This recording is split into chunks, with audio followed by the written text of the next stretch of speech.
Hello ladies and gentlemen, and a very warm welcome to today's webinar, brought to you by Shared Services Link and sponsored today by Ariba, an SAP company.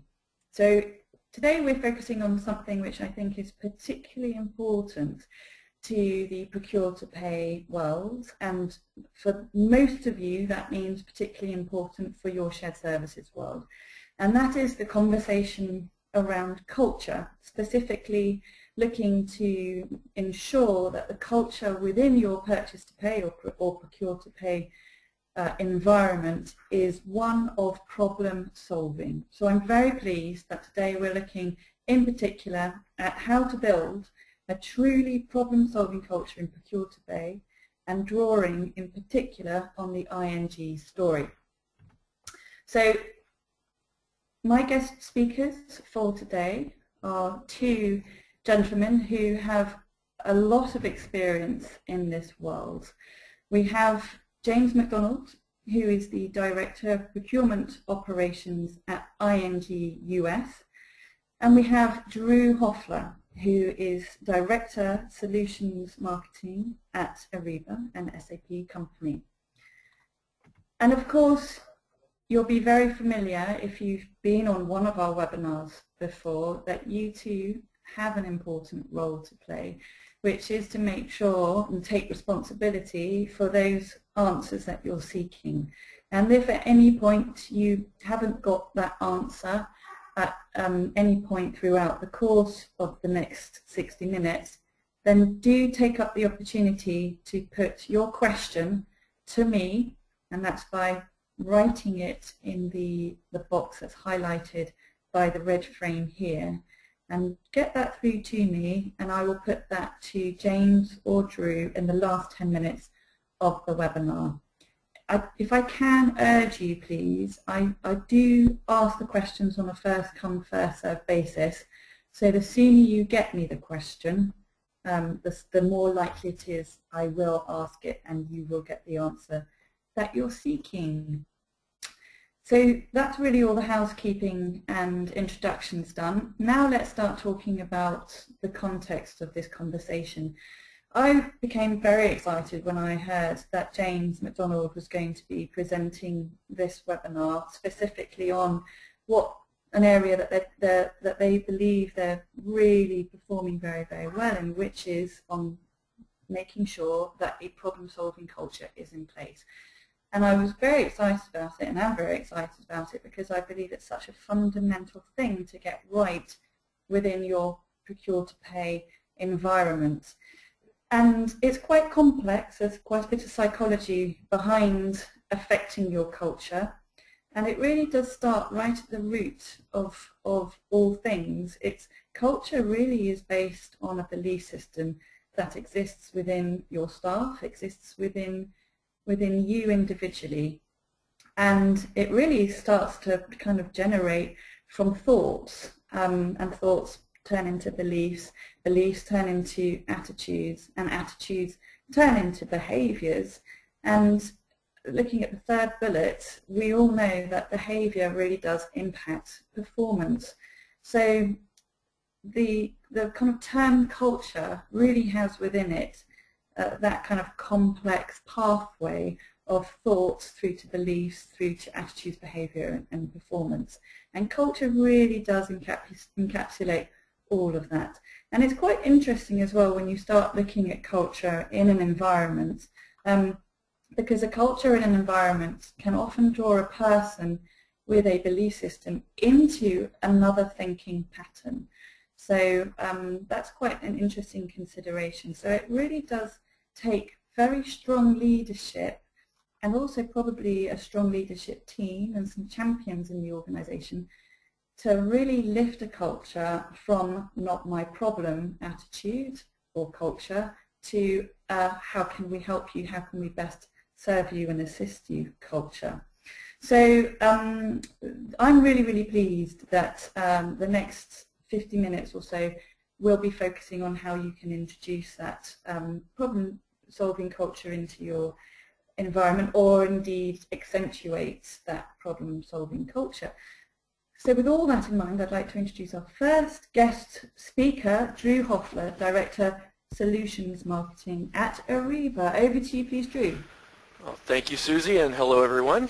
Let me take a moment. If you're not familiar with Ariba, I want to introduce Ariba to you just briefly. We are an SAP company and are the world's largest and most extensive business commerce network.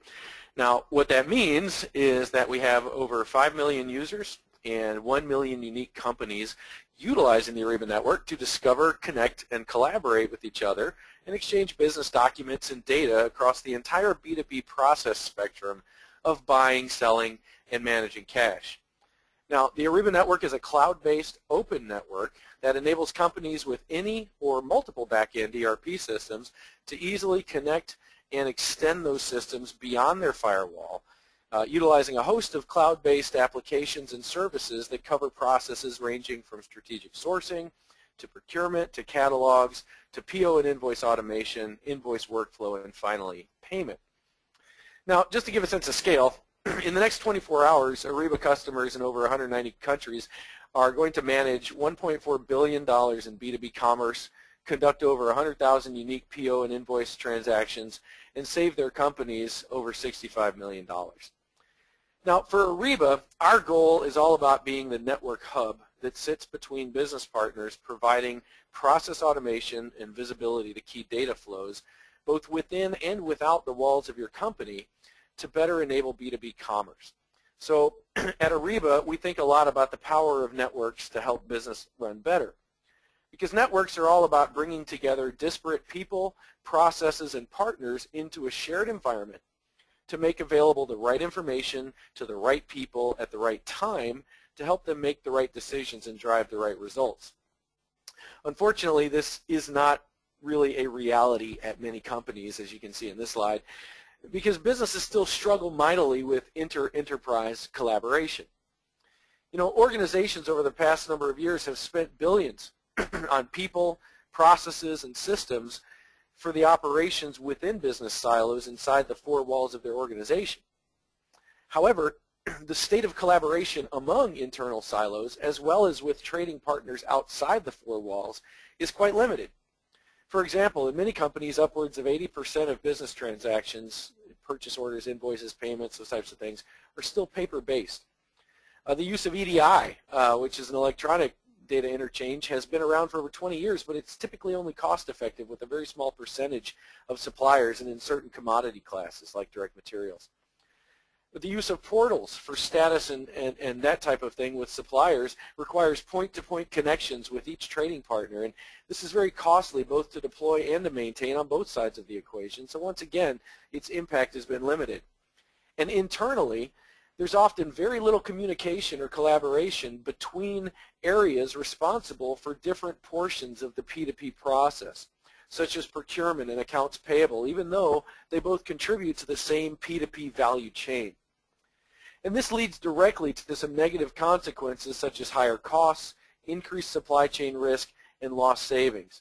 But beyond that, and specific to the topic of today that James will be speaking to in a moment, the lack of systemic collaboration among shared business processes presents a large barrier to creating a problem-solving culture because it prevents the sharing of the right information at the right time with the right people, which is fundamental to both the networked economy and to creating a collaborative problem-solving culture within your company.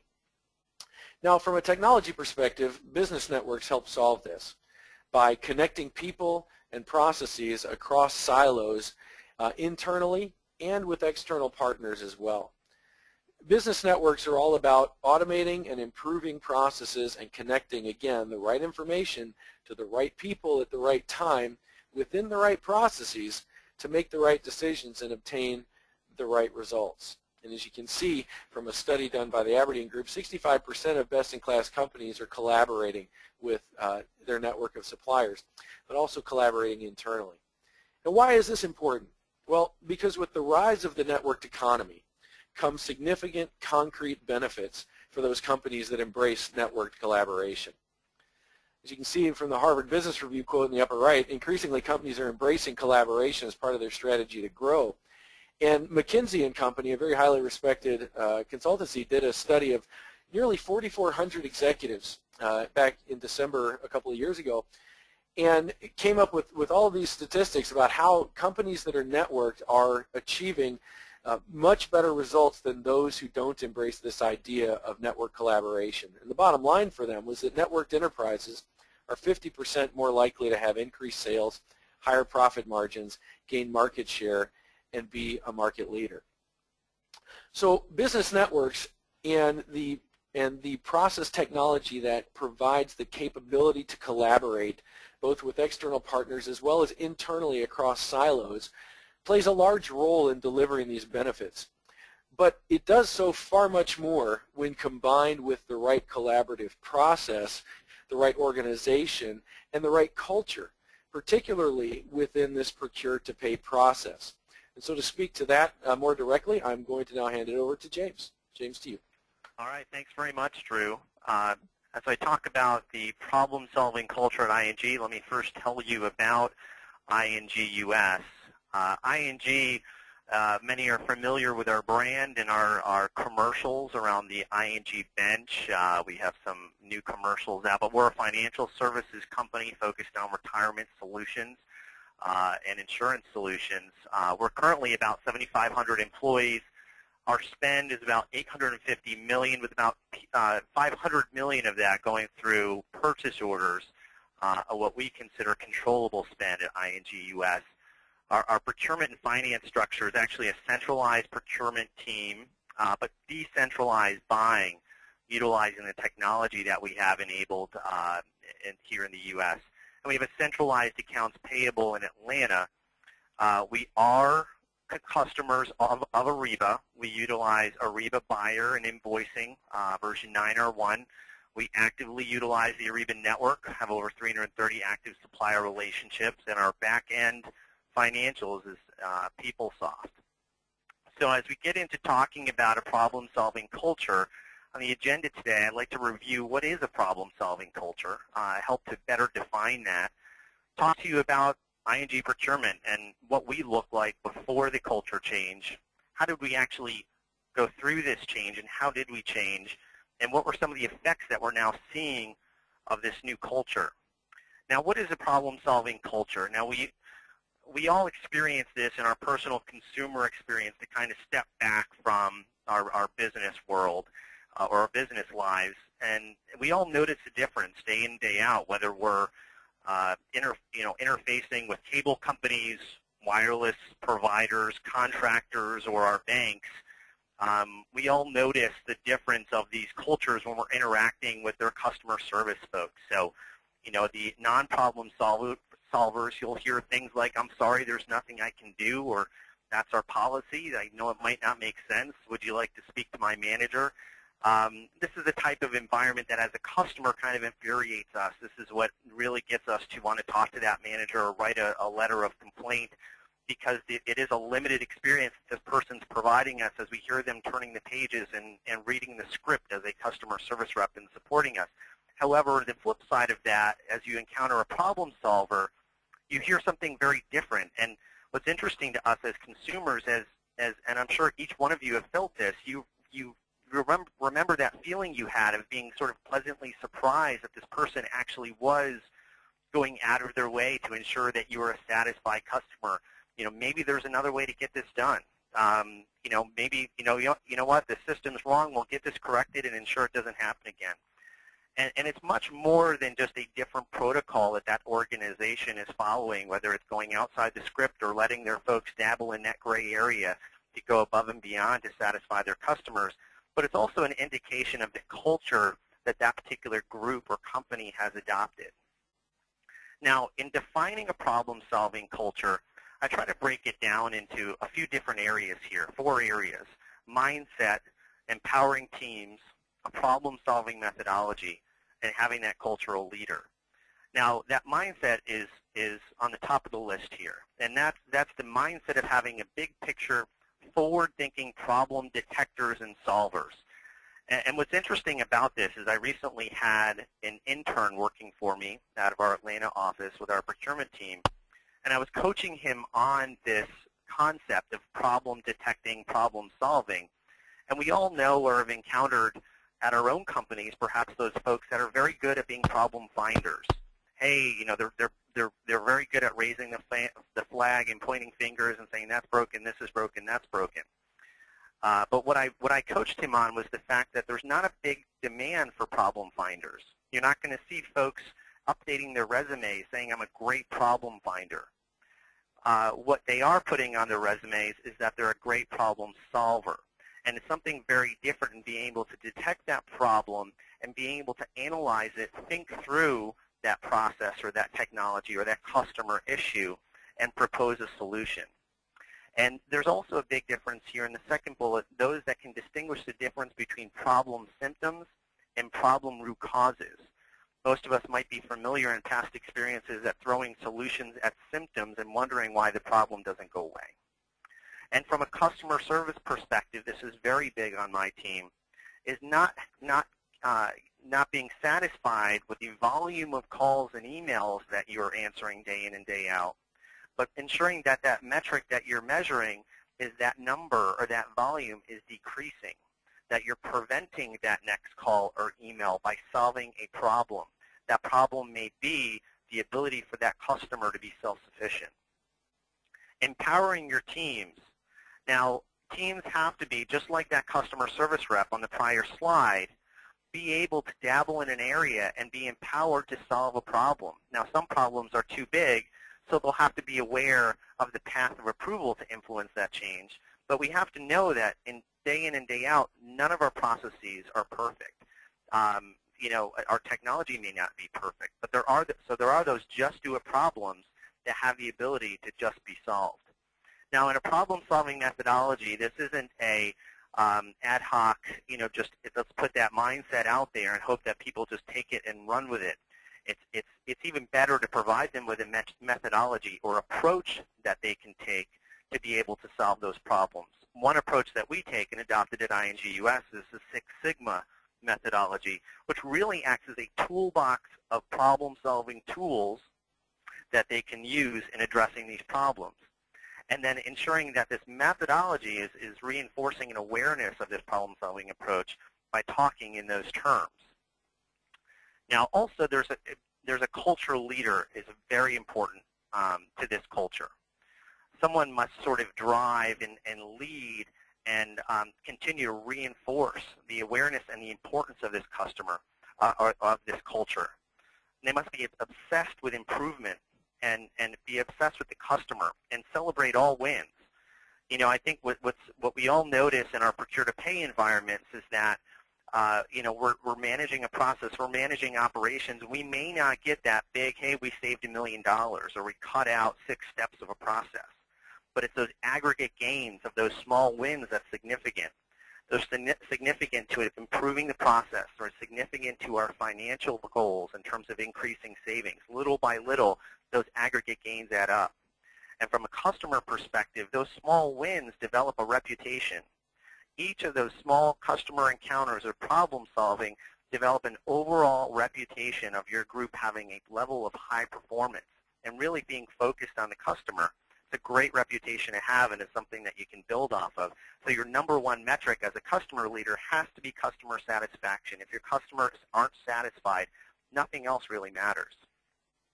Now, before the culture change, what did life look like at INGUS?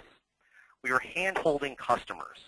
We had a process set up. We're trying to enable a new technology. We wanted everybody to be happy, so we were holding their hand and just ensuring we were answering their questions.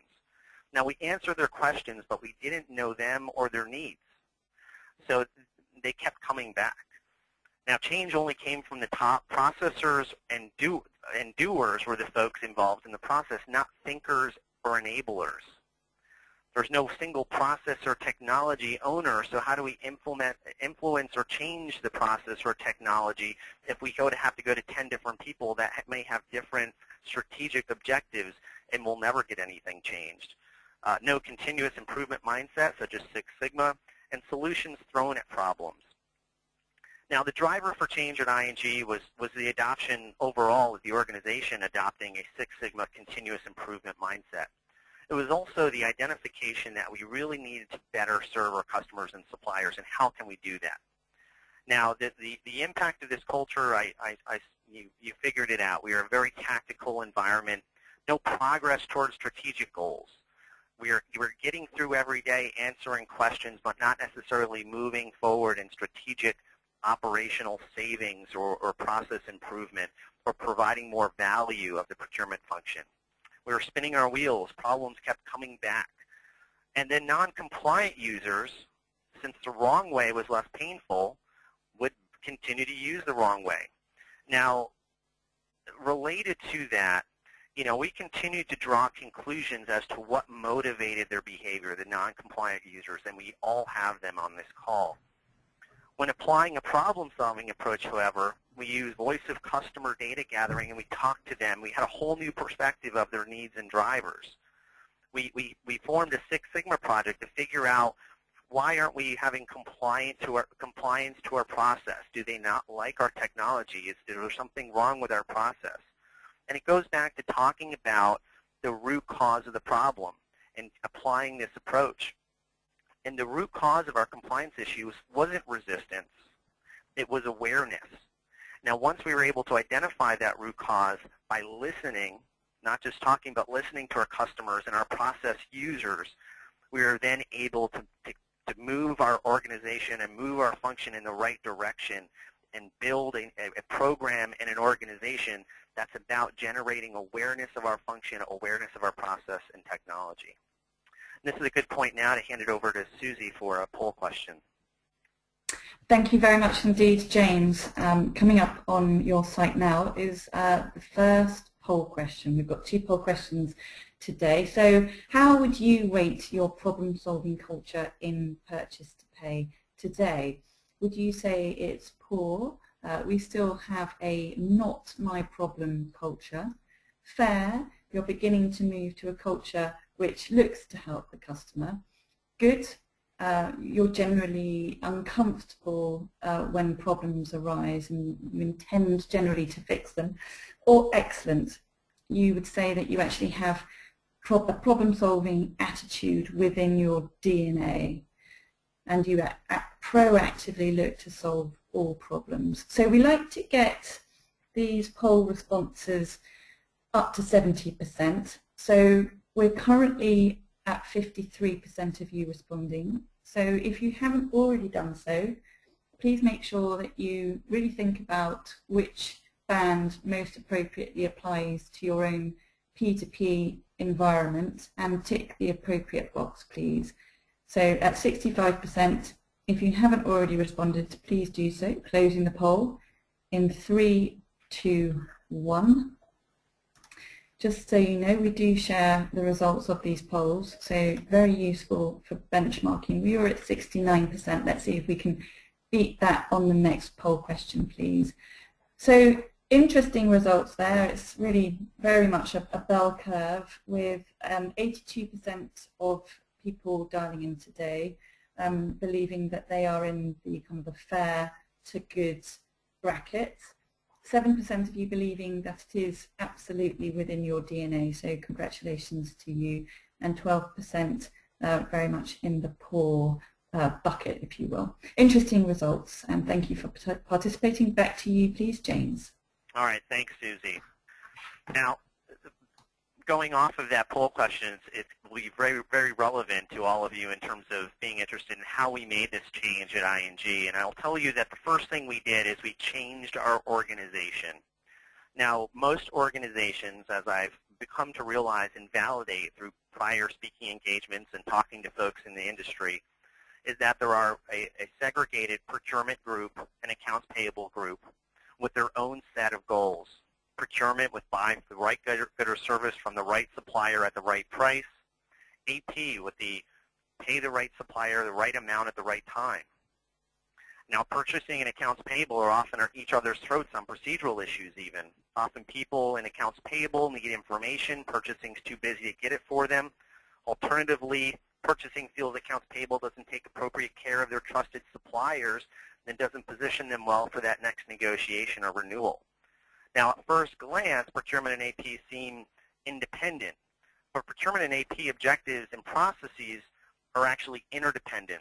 And we realized that, and we're able to identify the first problem we needed to solve was create a procure-to-pay function. Create a process where create a culture or an environment where we're focused on the procure-to-pay function and not just our individual procurement or accounts payable goals. And then in addition to that, we made an investment in technology to integrate and automate that overall procure-to-pay process. Now, how do we make that organizational change? Now, I recently spoke at an accounts payables event where I mentioned that not only do procurement and accounts payable partner together at ING, but accounts payable actually reports into procurement. And I'm serious, there were audible gasps in the audience because this is pretty unusual. However, it's really the foundation of our success. Now, we centralized accounts payable to ensure that we had control and we had a manageable accounts payable process. We created a managed procurement environment. Well, we're actually not.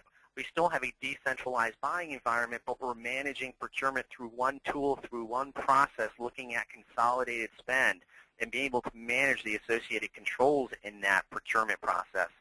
And we created a procurement P2P, or procurement operations group.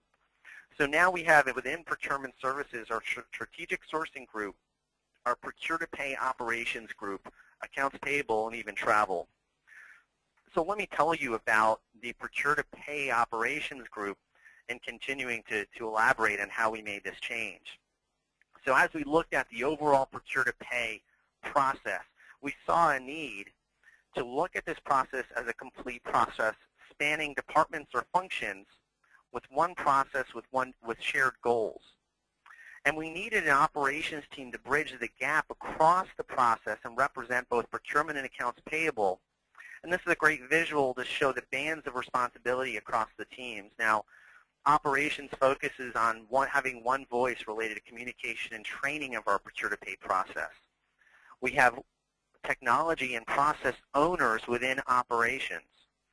From a customer support perspective, we have a group of individuals who are not answering just accounts payable questions or just strategic sourcing questions, but they're a group of subject matter experts on the procure-to-pay process who are also happen to be problem solvers, who have a goal to prevent that next call, who have a goal to improve our process every day.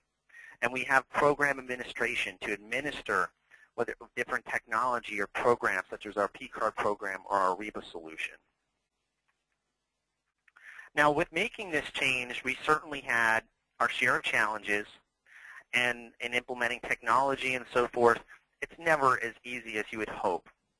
But in having those challenges, some things that we encountered were that customers were forced to be self-sufficient. Now, this was part of our goal. We wanted to ensure that we had an environment through solving a problem that folks have their own day jobs, and we don't necessarily want in a decentralized buying environment folks spending too much time dealing with the hassle or the function that's unfamiliar with them, and they have to call us every time they're involved in it. So we needed to force them to be self-sufficient. Many of those appreciated that opportunity to be more efficient, but some of those also were reliant and dependent on us. So that can be a challenge when you're changing that overall culture. And in addition, we're looking for funding for a business analyst level resources to staff operation. This is a customer-facing unit of procurement that has to be problem solvers. Now, there's certainly opportunities to retool and redeploy individuals internally from other areas of procurement or accounts payable, but sometimes you need to look outside the organization as well to pull to ensure you have those right resources that can adopt that mindset and understand the approach. Now, we've talked to customers around how they would work best, and they really wanted to take minimal time out to participate in this process. So we ensured that as we were implementing our technology, we involved them and trained them and provided them with all the tools that they needed to use this technology. So we enabled P2P through our e-procurement tool, which is Ariba, and drove automation through the supplier network on the Ariba network. But we also created a procurement intranet website that offered them all these tools that they needed to properly use Ariba, to understand how the Ariba network works, to understand their role and the roles of others involved in the process. And we even used some newer methods, such as having discussion boards so our customers can answer other customers' questions even. Now, as far as the Ariba network goes, and you're talking about solving process problems, you know, the Ariba network, by enabling, instead of having automation by enabling individual EDI connections to suppliers, as Drew talked about, the Ariba network allowed us to create an efficient route to minimizing our enablement costs while exponentially enabling more suppliers. So this truly solved the problem for us of how do we actually interact with our suppliers. And finally, the focus here, as we were making this change, had to be maintained on how we serve the customer, how we focus on working smarter and enabling automation, and focusing on our customer, being focused on education and awareness building to avoid problems and noncompliance. Now, our tangible results, as you can see, this is a great chart. It truly represents how we allowed ourselves to focus on strategic goals like working capital management, automation, enhancing our value to the organization, and also represents our automation that we've achieved through focusing on Pcards and e-invoicing as a newer way to actually work with and pay and interact with our suppliers. Now, this more than just shows a reduction of FTEs within accounts payable. It shows an opportunity. It shows a shift. It shows an opportunity to redeploy folks to focus on value-add activities. As you noted in a previous slide, I talked about switching from processors and doers to thinkers and enablers, and that's exactly what we've done. This represents the converse relationship by reducing the number of processors and having them focus on strategic objectives like automation and so forth. It's also allowed us to achieve certain things like growing Pcard programs to have our rebate be a substantial part of our value add of the procurement function, enabling a early pay discounts capability, and also, as I've talked about, truly influencing and improving our procurement policy compliance. Now, again, I'm going to send it to Susie for a poll question. Thank you very much, James. So just before James goes into what his productivity per FTE is today and how it's been impacted, I'm just going to launch a poll to ask you what your productivity per FTE is today. So is it coming in at less than 10,000 invoices, and this is accounts payable invoices, processed per FTE per annum? Is it 10 to 20,000 per annum per FTE? Is it 20 to 30,000 per annum per FTE? Or is it more than 30,000 per FTE per annum? So if you could tick the box most appropriate to your productivity per FTE in your team, please. And these are obviously yearly figures that we're looking for. And if you don't have the exact figure, then if you can, just do a quick calculation and then tick the appropriate box. We're only at 41% of you responding, so if you haven't already done so, please do so. As I mentioned, we do like to get these results up to 70%, please. And we do share the results, so it's very useful benchmarking. Still at 49%, so if you haven't already done so, please tick a box that is appropriate to the productivity levels within your own accounts payable function. Closing the poll in 3, 2, 1. We were only at 52% of respondents there. So let's have a look at the data. We have 14% of you coming in at over 30,000 invoices per FTE. So congratulations to you. You're certainly looking in good shape. And 10% coming in at between 20 and 30,000. Just shy of 50% of those that responded coming in at where you probably say the kind of the median is 10 to 20,000, and then 27% of you, or those that responded, coming in at less than 10,000. So interesting figures there. And back to you, please, James. All right, thanks, Susie. So now to talk about ING's tangible results from some of the metrics that we just discussed there. And by the way, it looks like we have a lot of folks on the phone that really have focused on automation to really improve the value add of each individual employee, so that's great.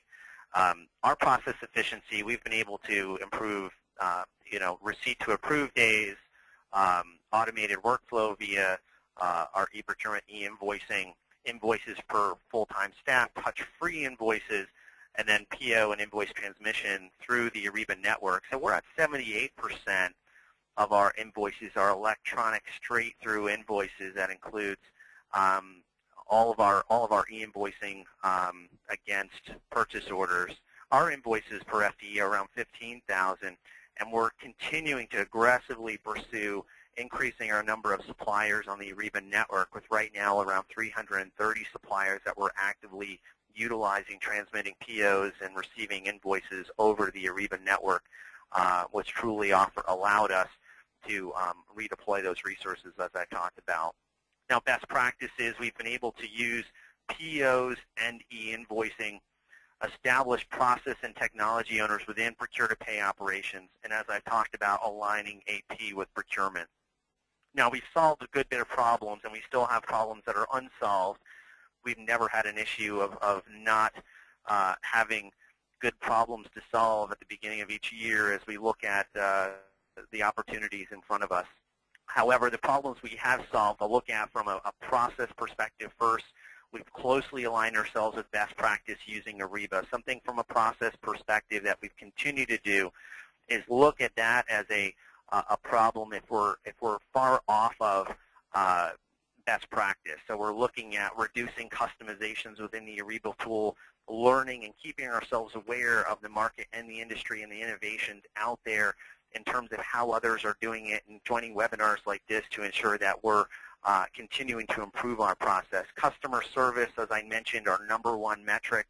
Our satisfaction continues year over year at over 99% satisfaction. That's something that we measure on a monthly basis.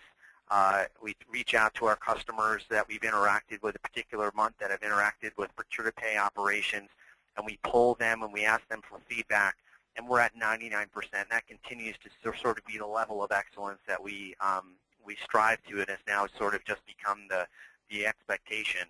I have members of the team that are disappointed when we don't try to hit 100% each month. Procurement value add. P2P operations is enabling operational savings through automation and revenue generating programs such as Pcard. So as we look at the different value drivers or functions within procurement that are offering this great value, whether it's accounts payable, being able to pay quickly and on time, strategic sourcing, negotiating great contracts, while operations is now able to deliver true value not only to our customers, but are achieving operational savings by being able to focus less on processing, more on enabling e-invoicing or enabling Pcard or other types of programs that are actually even generating revenue. Problems still outstanding. We still have paper and accounts payable. We're actually right now talking with Ariba around their invoice conversion services offering to look at what we do with that inevitable remaining paper that we might have, probably most associated with non-PO related invoices. And then procure-to-pay compliance, there's always room for improvement there. There's always, whether it be a particular business unit or certain individuals, we continue to tackle that. And we, even from a perspective of reaching out and calling individuals that are showing up on sort of our non-compliant list, not to slap their hand, but to ensure that they're aware and they're educated, as I talked about earlier in the presentation. Now, the key takeaways today, I'll break into 4 different buckets. Really establishing that mindset, as I've talked to, and establish that mindset from the top, and then staff your team with fellow problem solvers. This is absolutely the foundation of this environment and this culture. You have to ensure that your staff has come around to truly understand and adopt that mindset. If you need to, get the funding and bring the right people in. The people are going to be the absolute foundation of this culture. Put your customers and suppliers first. Ensure that as you're looking at your process improvement, as you're looking at your technology, as you're looking at how to measure how well you're doing, how well your procure-to-pay process is operating, maintain that focus and prioritize your problems with this in mind. As you look at all of your problems, look at, is this just an internal procurement issue, or is it really impacting our customers, and ensure you prioritize accordingly to always put them first. Redeploy your processors as automation enablers and problem solvers, and optimize the use of your technology to achieve greater value. Simply by ensuring that this redeployment occurs, even if you've implemented a tool like Ariba, allows you that you're optimizing the use of that tool. You're bringing up more catalogs. You're bringing up more e-invoicing suppliers. You'd much rather have your resources focused on those sorts of things rather than just processing invoices or hand-holding the same customers day after day. And empower your teams to handle those just-do-it problems and be that cultural leader. So day in and day out, they're seeing you take this same focus, and you're re-emphasizing this culture and this mindset within each and every meeting to ensure that you're talking about those small wins, and you're celebrating those small wins to ensure that the team recognize the aggregate value of those wins. And then finally, I started with that customer service rep example. Don't forget that feeling that you had as a customer when dealing with that problem-solving culture. When you called and you didn't get that response of, sorry, that's our policy, I know it doesn't make sense, would you like to talk to my manager? But you received that response of, you know what, maybe there's another way we can get this done. Which responses do you want your procure-to-pay representatives providing your customers? What feeling do you want your customers having when they talk to your team? At this point, I'm going to hand it back to Drew. Thanks, James. Appreciate that. Yeah, very interesting to me how the culture and process changes within a company work together with technology to create the values that you see here on the slide about the networked economy. ING brought together the procurement and accounts payable department organizationally. I like, James, what you said about the companies, those processes seeming to be independent but really are very interdependent, and that you brought that together to make that process collaborative. And technology helps to do that. So ING really embraced this idea of the networked economy from an organizational and cultural perspective, aligning those processes and that organizational structure together within the right culture of wanting to solve problems, and then combine that with the right automation technology to enable problem-solving collaboration that they wanted by having the right information in front of the right people at the right time. Now, briefly, I'll show you a solution from a solution perspective, some of the technology that ING instituted and that can help your companies become more interconnected and sharing the right information with the right people. Again, the Ariba Network is an SAP company, but connects to any back-end system that you might have. ING, as James mentioned, this PeopleSoft is one example. Allows for any method of submission of invoice, connects you to an ecosystem of partners, and gives you the ability to collaborate both internally and with your suppliers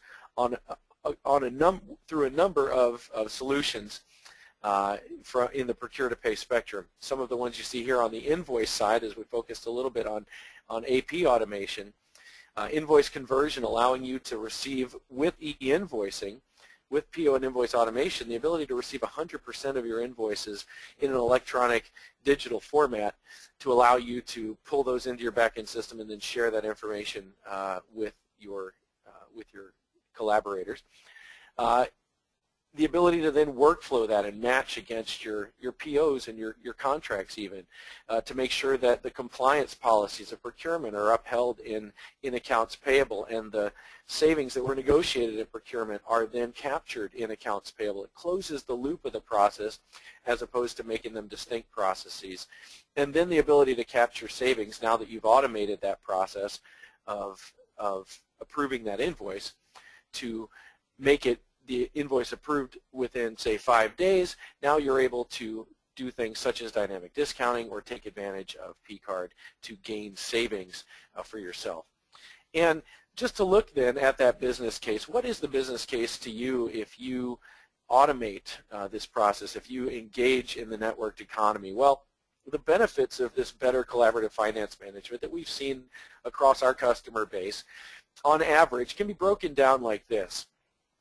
To about $10 million or 10 million euro in savings per 1 billion in dollars or euro in spend that is captured by automating this invoice to pay process. And we break it down by average benchmark into an easy to remember thumbnail sketch of what your benefits could be and are likely to be if you join the networked economy like this. And they work out like this: 1 plus 2 plus 3 plus 4 equals 10. And that represents in process savings 1 million per billion in spend on average for payables and procurement organizations that automate the process and are able to gain the efficiencies in the system. They're able to save, simply from a process efficiency standpoint, 1 million per billion in spend.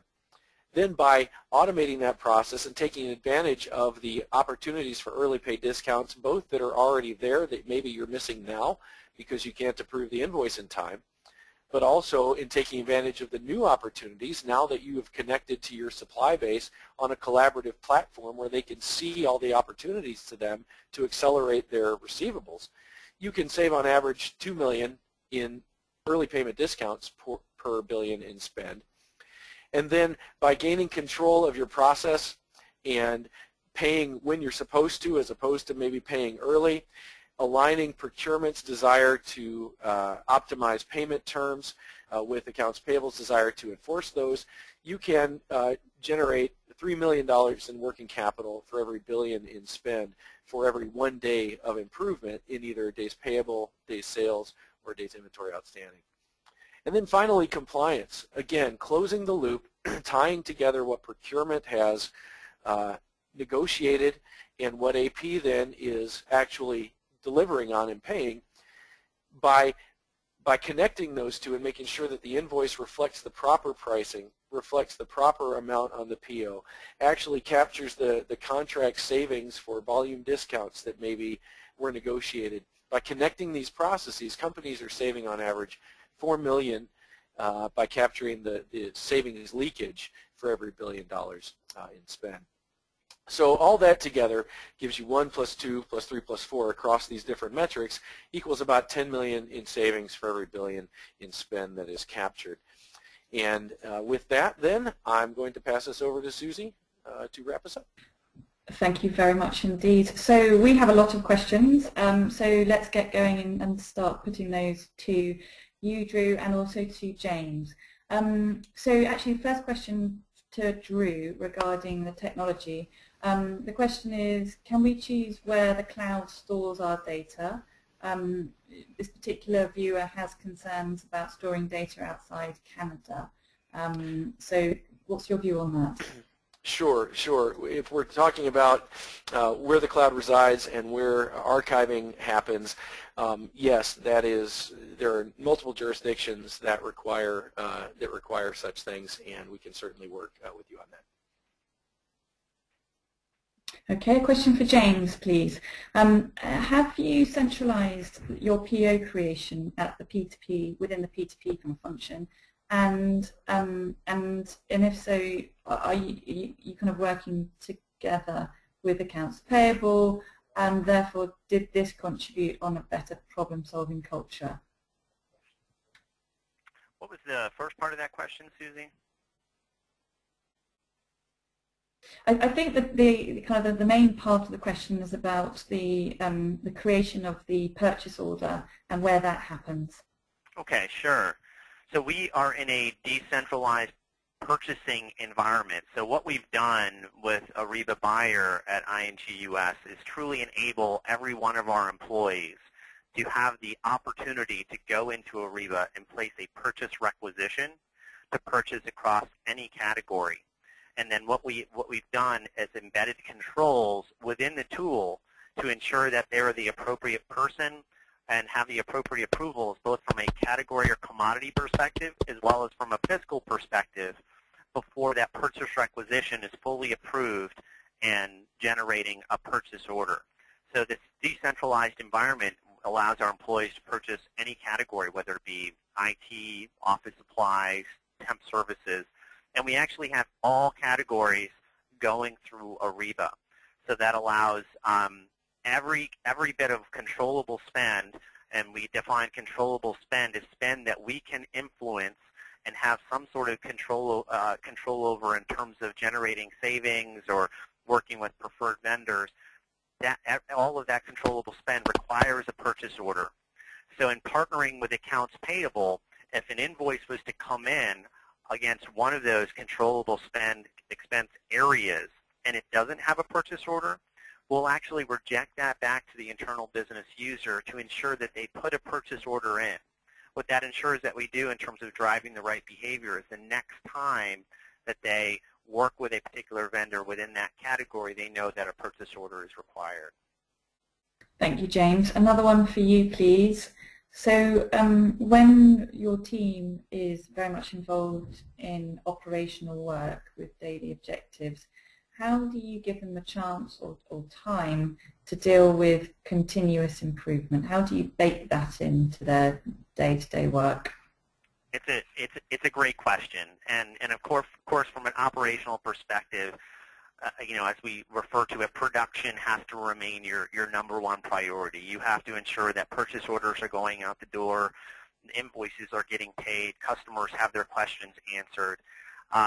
But you also, we actually have a supervisor on the team that I work with to manage that workload and see how that workload is dispersed across the team so that there's opportunity for them to work on other initiatives. So folks that might from the perspective of being embedded in as, sort of our print category expert answering their questions or approving those purchase requisitions for print, that individual might also have or be responsible for the initiative of enabling e-invoices. So there's an opportunity there for them to sort of have a production role as well as a project role, which also allows them the opportunity to sort of innovate. I think another key point there is to ensure that you're running with that mindset. So you don't necessarily get to pick and choose how many problems you get to solve. Problems are kind of out in the air, and when you see one, you kind of pluck it out and start to address it. And that's really not within your control, but they kind of come up. So you have to provide the team with the mindset and ensuring that as a cultural leader, you're saying that it's okay for them to say, hey, when I see a problem, grab it. If it's a just do it, fix it. If it's not, come to us and see if we can prioritize working on it. So as long as they have that mindset and they're constantly looking for solving problems and identifying those problems, it's that environment that allows you to kind of manage that. And it's really, as a cultural leader, you have to continue to bring that up in status meetings, team meetings, and reinforcing those opportunities. Okay, another question for you, James, from this viewer. The question is, how can we as a shared services centre impact the customer's procurement policy in terms of creating a centralized purchase to procure to pay function when the customer insists on maintaining the procurement part within their shared services? Yeah, and I think as you're looking at, sort of these disparate functions of there's procurement that's related to spend management and purchasing, and there's the shared service which is responsible for processing and handling customers. The first slide that I talked about in terms of how we made that change was really changing the organization, and that does not happen overnight, and there's many folks that I've spoken to at conferences or whatnot that just say, James, it looks great on paper, I'm happy that you guys were able to do it, but it just wouldn't work at my organization. And I can tell you that surely there was a time at INGUS where folks said the same exact thing, and the reason for that is because that's the way it always was. And there's also, from the leadership perspective, that's the way that the organization is broken out. But you have to kind of have that vision and get that vision pushed up the chain to folks that can influence and have those key discussions to identify those opportunities. And for us, it was at the CFO level. It was truly somebody had this vision and approached the CFO to say, procurement should be a part of finance, accounts payable should be a part of finance, this is the value it would offer.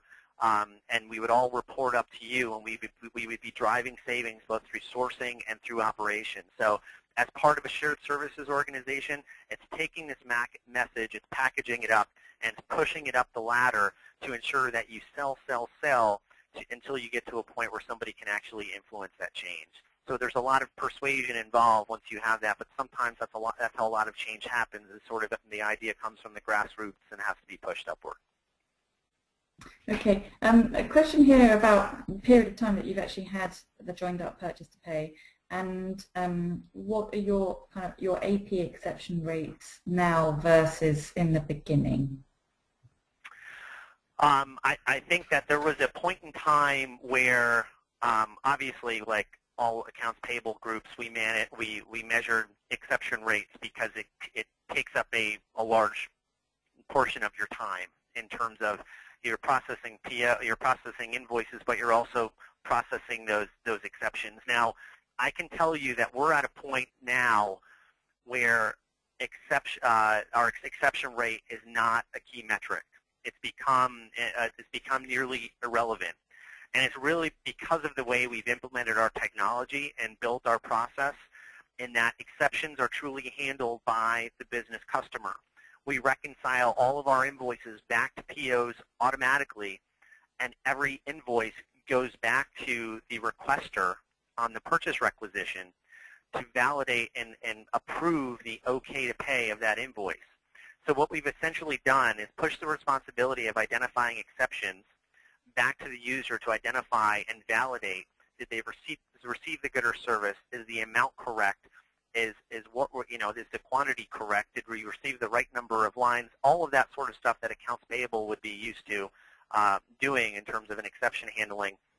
They're actually reviewing that, rejecting bad invoices, approving good ones, and accounts payable then is just responsible for payment. Now, we still receive those unmatched invoices that we don't have purchase orders on them, and they're responsible for kicking those back to the users or kicking those back to the suppliers.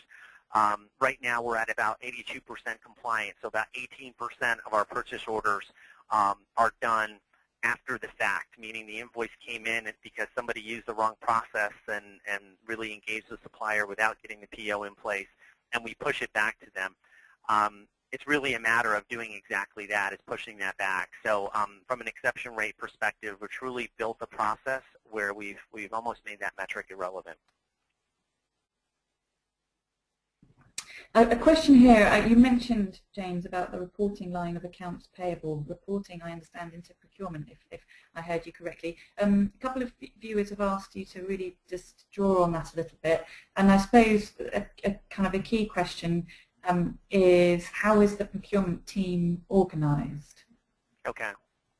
Sure. So I had that one slide that basically broke out procurement services. And procurement services is made up of, in the source-to-pay process, there's strategic sourcing, there's procurement operations, and there's accounts payable. Now, procurement operations, basically the way we've had our organization from the CFO level, we all roll up to the CFO. From there, there is an individual, a senior VP, who's responsible for strategic cost management and procurement services. And then under her, there's an individual responsible for strategic sourcing, and there's an individual responsible for non-strategic sourcing. And then under them, there are individuals responsible for whether it be different types of sourcing. And then on the non-strategic sourcing side, there's myself, who's the head of procurement operations, and then there's the AP manager or whatnot. So that's kind of how it's broken up. It's changed over the years. This is kind of the latest flavor of how we've structured the organization. But that's basically how we have it set up, is that strategic sourcing and procurement operations and accounts payable, sort of being the transactional, operational side of procurement, are sort of the two functions. And then that procurement operations team is sort of what I manage in terms of overseeing and be the process and technology owners of the procure-to-pay process. There's probably different ways to achieve similar results, but that's the way that we're currently organized, so that we are able to influence the process as well as from an accounts payable perspective, as well as from a purchasing perspective. It all rolls up to the same person. Thank you. Time for one more question, which I'm going to put to Drew, and it's really focusing on compliance, which is obviously a key theme for electronic invoicing. Could you just give us an idea? Because the question here is about, there are some countries with kind of complex rules, some in kind of Central Europe and Southern Europe and Latin American countries. Mm-hmm. Could you just give us a bit of an overview as to the position of compliance in those regions, Drew? Sure. Yeah, that's obviously a very, very big issue in invoicing in the multiple jurisdictions. In a much more global economy, we have invested quite heavily in country guides for investigating very deeply into multiple, some 40-odd jurisdictions throughout Europe, Latin America, making sure that we are compliant with them. So there are, for example, there are ready-made country templates within Ariba invoicing to ensure that both the information gathered is correct and the process rules are correct for various different jurisdictions. And this is all based on some deep research that we've done with the help of consultants, and we have country guides that are available to our customers to use that as well as, like, for example, in Latin America, some of the new changes in Mexico,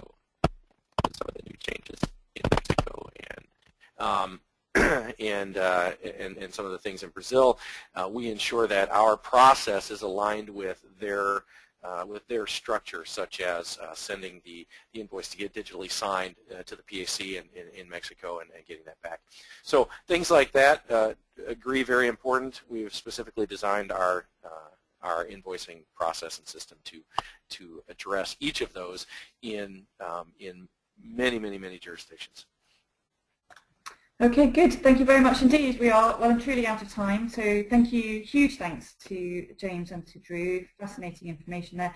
Please do join us for our next webinars coming up, and you can see them on the screen there. And also our events. We've got a number of conferences coming up, I'm sure, in a city near you, so make sure that you register. They will all sell out, ladies and gentlemen, so the sooner you register, the better. Thank you very much for your time and attention. Look forward to welcoming you next time. Goodbye.